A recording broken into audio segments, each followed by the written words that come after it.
Pwede ka pa ba mag-travel around the Philippines without breaking the bank? Kasi let's be honest, traveling has been so glorified on social media right now na parang naging luxury activity na siya. Hindi na siya something that we do to have fun, to discover new culture, new places, or just to chill and unwind. Pero the short answer to this question is yes, you can still travel on a budget around the Philippines. And in today's video, i-share ko sa inyo yung mga frugal travel hacks that I actually use whenever I travel around the Philippines on a budget pero without sacrificing comfort. If you don't know, I used to travel around the Philippines. Ito yung mga lugar na napuntahan ko. Sanay ako na mag-travel sa iba't ibang parte ng Pilipinas on a budget. And to make it practical, gagamitin natin itong trip ko ngayon dito sa Iloilo as an example. I chose Iloilo kasi isa siya sa mga underrated places dito sa Pilipinas at hindi ko pa siya napupuntahan. Hindi man siya kasing sikat katulad ng El Nido or Siargao, I think it's worth visiting lalo na kung foodie ka, mahilig ka mag-food trip, mahilig kang kumain sa labas, mag-explore ng mga local food. But before we get distracted sa ganda ng Iloilo, let's dive into the travel tips first. Tip number 1, don't travel just because there's a seat sale. Usong-uso kasi ang seat sale dito sa Pilipinas. Piso sale, 99 sale, 11.11 sale,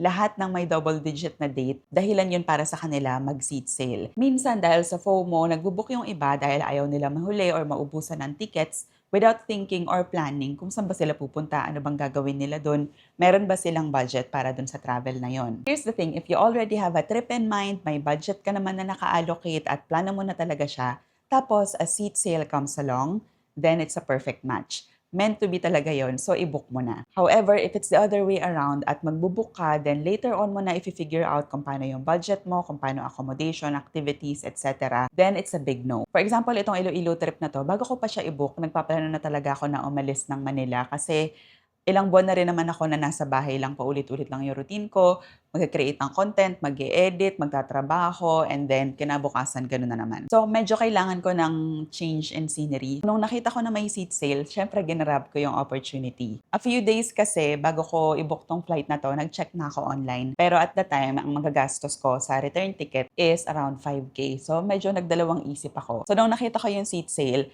at nakita ko na magiging 3,000 pesos na lang siya, binook ko na. And now, I'm here. Pag kasi baliktad yung ginawa mo, nag-book ka ng seat sale, tapos saka mo na lang i-figure out kung anong gagawin mo dun sa lugar na yon, kung meron ka bang leave credits, kung meron ka bang budget para dun ka mas napapagastos. Also helps if you ask yourself the following questions bago ka mag-book ng trip mo. Number 1, may budget ka ba talaga para dun sa buong trip? Yung iba kasi kapag may seat sale, ang iniisip lang nila yung pera na kailangan nila para mabook yung flight. So, syempre, kung meron kang 1,000 to 3,000 pesos, madali lang talaga na i-let go yung pera na yon para makapag-book without thinking na kapag dumating na yung travel date, marami ka pang kailangang gastusan. For example, yung accommodation mo, yung transportation mo, activities mo with your friends or family, and then yung food mo pa. So, ang dami mong kailangang isipin. Kapag nag-travel ka outside Metro Manila, sabihin na natin na 3 days, 2 nights ka lang, mahina na ang 10,000 to 15,000 na pocket money. You have to really think about your budget for the entire trip. Hindi lang yung budget mo para dun sa seat sale. Pag wala kang budget, tapos na-book mo na siya, baka ang mangyari ay ikaskas mo siya sa credit card or ipangutang mo pa siya. Next, may leave credits ka ba at papayagan ka ba para dun sa travel dates na yon? Kasi dati madalas mangyari sa amin to na nagtatrabaho pa ako sa BPO na paunahan mag-leave, tapos kapag may nauna na sa'yo kahit na nakabook ka na ng ticket mo, kung mas importante yung pupuntahan ng katrabaho mo, then syempre, kailangan mong mag-sacrifice, ikaw yung hindi papayagan. May mga katrabaho ako na nangyari sa kanila to, na sayang talaga yung travel tickets nila dahil lang hindi na-approve yung kanilang vacation leave. So make sure na may leave credits ka at madali kausap ang boss mo pagdating sa pag-file ng leave request. Lastly, available ka ba talaga dun sa travel dates na yon? Ang layo pa usually ng travel date kapag may seat sale. Minsan 5 months or 6 months away pa. Ikaw naman, you're just crossing your fingers na sana available ka dun sa travel date na yon. So, medyo mahirap kasi parang gamble talaga siya. Nire-risk mo talaga yung pera mo, hoping na maging available ka dun sa travel date na yon. Kapag available, then good for you. Pero pag hindi, sayang ang pera. Number 2, you don't need to buy new everything just because you have an upcoming trip. Trending kasi to sa social media right now na fine-flex ng iba yung mga gastos nila bago yung actual trip. And I have nothing against it. If you have the money for it, then go for it. Pero I am just saying na if you're traveling on a budget, mas maganda na gastusin mo yung pera na yon para dun sa actual trip mo, for experiences with your friends or for memories with your family or loved ones, rather than spending it on everything new. And if you're on a budget, here's what you can do instead of spending all your money sa mga prerequisite na to. Instead of buying new clothes, what you can do is mix and match your old clothes. Hindi naman yan binabantayan ng mga friends mo sa social media kung ano yung nasuot mo na. Just mix and match your old clothes na ginamit mo last summer or ginamit mo last out of town trip para mukha pa rin siyang bago sa next OOTD shot mo. Or number 2, it's okay to buy a couple of new outfits. So, 1 or 2 outfits, okay lang yon. Pero wag naman yung buong trip mo. Kasi what if 5 days ka sa Siargao, 5 new outfits din yon. So, medyo magastos. So, okay lang yung 1 to 2.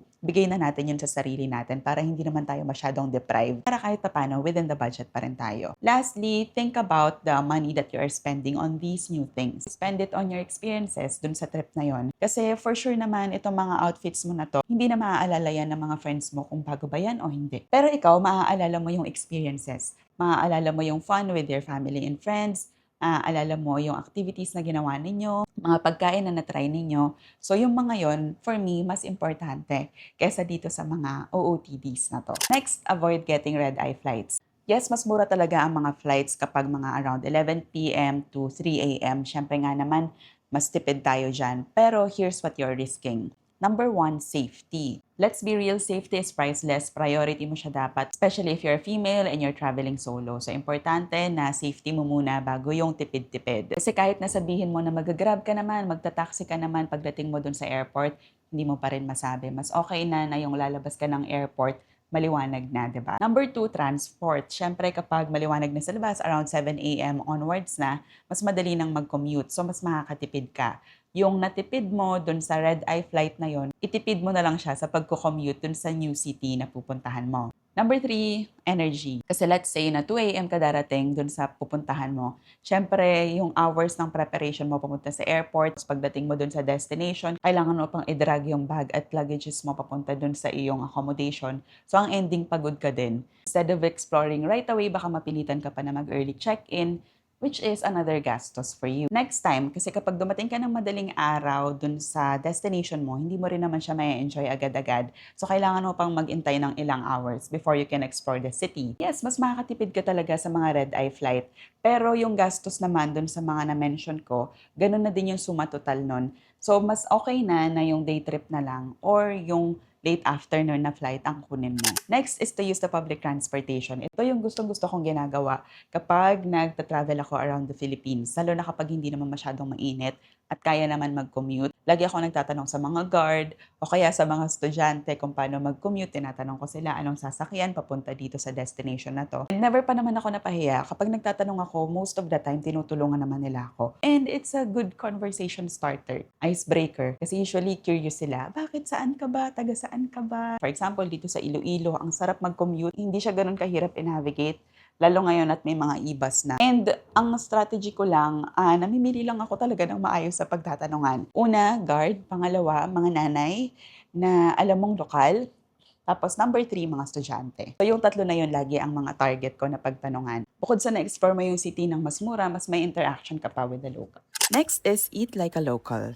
Ito, napakadaling gawin nito dito sa Iloilo. Ang dami mong food options talaga. Depending on your budget, ikaw na bahala. Kung gusto mo nang mamahalin talaga, meron kang options. Pero kung gusto mo naman na budget friendly lang at kung saan kumakain ng mga lokal, much better. Kasi usually yung mga kinakainan ng lokal, mas mura at mas masarap kaysa dun sa mga nakikita mo sa Instagram. Lastly, hindi lahat ng activities kailangan magastos. Especially kung nag-explore ka ng bagong city. Madalas masarap maglakad-lakad, mag-walking tour on your own. Lalo na ngayon na meron namang mga Google Maps na pwede kang i-guide kung saan yung mga destinations na gusto mong puntahan. You just have to be smart kung saan yung accommodation mo. Kasi for example, itong napili ko na accommodation, dito sa Iloilo, ang ganda ng location niya. Kasi walking distance lang ako sa Esplanade, sa Molo Plaza. So lahat yun pwede ko lang lakarin. Tapos nasa tapat din lang naman ng building yung mismong mga jeepney na pwede kong sakyan kung gusto kong pumunta ng Plaza Libertad. That's it for today, guys. If you found this video helpful, feel free to like and subscribe to the channel and share this with a friend na alam mo na mahilig din mag-travel around the Philippines.